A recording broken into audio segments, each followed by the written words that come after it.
नमस्ते साथीहरू, मार्मोट यहाँ। हिजो एनपिएल को म्याच हेरेपछि आज बारा घुम्न आए। यहाँको गर्मी त उफ। ए के भइराको छ? क्या हो तिम्रो? हटेर। अरे यार, जेनजी र एमाले कार्यकर्ताको झगडा हो यार। उग्र भइसक्यो। यो त सिरियस भयो। कर्फ्यू लाग्ला जस्तो छ। भाग्नु पर्ला जस्तो छ साथीहरू। 12:30 देखि 8 बजेसम्म कर्फ्यू। सिमरा एयरपोर्टतिर पनि। यो कस्तो दिन छ यार। सबै पसल बन्द छन्। सरी दाइ। कहाँ जाने? होटल जानु पर्ला।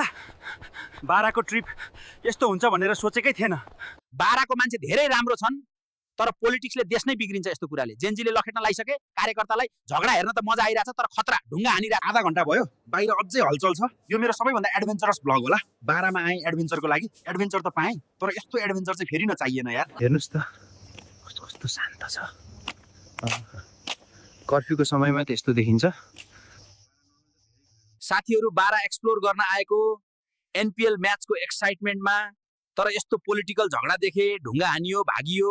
साथीहरूलाई भन्नु छ पोलिटिकल डिफरेन्स हुन सक्छ, तर हिंसा सोल्युसन होइन यार। अरूलाई ढुङ्गा हान्दासम्म मजा आइरहेको थियो, कुन चाहिँले फर्सी हान्दियो यार। मेरो मुख भरि भयो। त्यस्तो चाहिँ नगरे भयो भने यार। यस्तो जाडोमा नुहाउन सकिने सबलाई थाहा छ। अनि नेक्स्ट टाइम चाहिँ अलिक दामी जुत्ता किन्नु छ यार। भाग्ने बेला कुन चाहिँले टेकेर च्यातिसक्यो, भागेर थकियो। जङ्गलमा भन्दा यहाँ बढी भाग्नु पर्यो। ठिक छ साथीहरू, आजको भ्लग यहीँसम्म चाहिँ। अनएक्सपेक्टेड दिन थियो, तर रमाइलो भयो। बारामा छु, सुरक्षित छु। अर्को भ्लग छिटै आइहाल्छ। खै त लाइक, सेयर, सब्सक्राइब गरेको छ। जय नेपाल, शुभरात्रि।